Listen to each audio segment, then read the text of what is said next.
Share marketing Kannada ಚಾನಲ್ಗೆ ತಮಗೆಲ್ಲರಿಗೂ ಸ್ವಾಗತ. ಇವತ್ತು ಬಂದು 7 ಜನವರಿ 2025 ನಿಫ್ಟಿ 50ನಲ್ಲಿ ಏನಾಯಿತು, BSEನಲ್ಲಿ ಏನಾಯಿತು, ಸ್ಟಾಕ್ ಮಾರ್ಕೆಟ್ ಅಪ್ಡೇಟ್ ನೋಡ್ಕೊಂಬೋಣ ಬನ್ನಿ. ನಿಫ್ಟಿ 50 ಇವತ್ತು ಕ್ಲೋಸ್ ಆಗಬೇಕಾದ್ರೆ ಸುಮಾರು 23,707.90 ಪಾಯಿಂಟ್ಸ್ಗಳಿಗೆ ಕ್ಲೋಸ್ ಆಗಿದೆ. ಅಂದರೆ ಸುಮಾರು 91.85 ಪಾಯಿಂಟ್ಸ್ಗಳ ಒಂದು ಏರಿಕೆ ಕಂಡಿದೆ.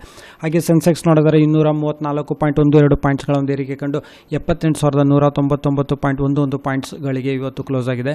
ಹಾಗೆ ನಿಫ್ಟಿ 50ನಲ್ಲಿ ಯಾವೆಲ್ಲ ಕಂಪನಿಗಳ ಶೇರ್ಸ್ಗಳಲ್ಲಿ ಅತಿ ಹೆಚ್ಚು ಲಾಭ ಆಗಿದೆ, ಟಾಪ್ ಗಿನ್ನರ್ಸ್ ಆಫ್ ನಿಫ್ಟಿ 50 ಅಂತ ನೋಡಿದರೆ ONGC ಇದರಲ್ಲಿ ಸುಮಾರು 3.59% ಅಷ್ಟು ಏರಿಕೆ ಆಗಿದೆ. ಹಾಗೆ SBI ಲೈಫ್, HDFC ಲೈಫ್, ಟಾಟಾ ಮೋಟರ್ಸ್, ರಿಲಯನ್ಸ್, ಅಡಾನಿ ಎಂಟರ್ಪ್ರೈಸಸ್, ಇಂಡ್ಯಾಲ್ಕೋ, ಬೆಲ್, ಹಾಗೆ IndusInd Bank, Nestle India, JSW Steel, ICICI Bank, Asian Paints, L&T, Titan, UltraTech Cement, ಹಾಗೆ ಅಡಾನಿ ಪೋರ್ಟ್ಸ್, ಟಾಟಾ ಸ್ಟೀಲ್, ಟಾಟಾ ಕನ್ಸ್ಯೂಮರ್ ಪ್ರಾಡಕ್ಟ್ಸ್, ಬ್ರಿಟಾನಿಯಾ, ಹಿಂದೂಸ್ತಾನ್ ಯೂನಿಲಿವರ್, ಸಿಪ್ಲಾ, ಆಕ್ಸಿಸ್ ಬ್ಯಾಂಕ್, NTPC, ಹಾಗೆ ಸನ್ ಫಾರ್ಮಾ ಶೇರ್ಸ್ಗಳಲ್ಲಿ ಏರಿಕೆಯಾಗಿದೆ. ಹಾಗೆ IPO ನೋಡೋದಾದರೆ ಸ್ಟ್ಯಾಂಡರ್ಡ್ ಗ್ಲಾಸ್ ಲೈನಿಂಗ್ ಟೆಕ್ನಾಲಜಿ ಲಿಮಿಟೆಡ್ ಇದು 8ನೇ ತಾರೀಕಿದು ಕ್ಲೋಸ್ ಆಗುತ್ತೆ. ಇವತ್ತಿಗೆ ಸುಮಾರು ರಿಟೇಲ್ ಕ್ಯಾಟಗರಿನಲ್ಲಿ ಸುಮಾರು 14% ಇದು ಸಬ್ಸ್ಕ್ರಿಪ್ಷನ್ಸ್ ಆಗಿದೆ. ಹಾಗೆ capital infra trust investment ITs ಇದು ಓಪನ್ ಆಗಿದೆ. IPO ಇವತ್ತು ಸುಮಾರು ಪ್ರೈಸ್ ರೇಂಜ್ ಬಂದು 99 ರೂಪಾಯಿಂದ 100 ರೂಪಾಯಿ ಇದೆ. ಮಿನಿಮಮ್ ಇನ್ವೆಸ್ಟ್ಮೆಂಟ್ 15,000 ರೂಪಾಯಿ.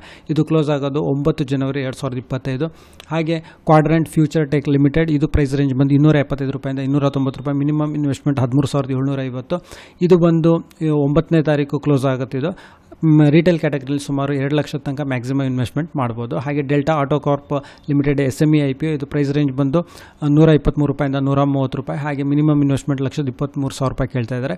ಇದು 9ನೇ ತಾರೀಕು ಕ್ಲೋಸ್ ಆಗುತ್ತೆ. 7ನೇ ತಾರೀಕಿದು ಓಪನ್ ಆಗಿರೋದು. ಸೊ ವಿಡಿಯೋ ನೋಡೋದಕ್ಕೆ ತಮಗೆಲ್ಲ ತುಂಬ ಧನ್ಯವಾದ. ದಯವಿಟ್ಟು ಲೈಕ್ ಮಾಡಿ, ಶೇರ್ ಮಾಡಿ, ಕಮೆಂಟ್ ಮಾಡಿ, ಸಬ್ಸ್ಕ್ರೈಬ್ ಮಾಡಿ.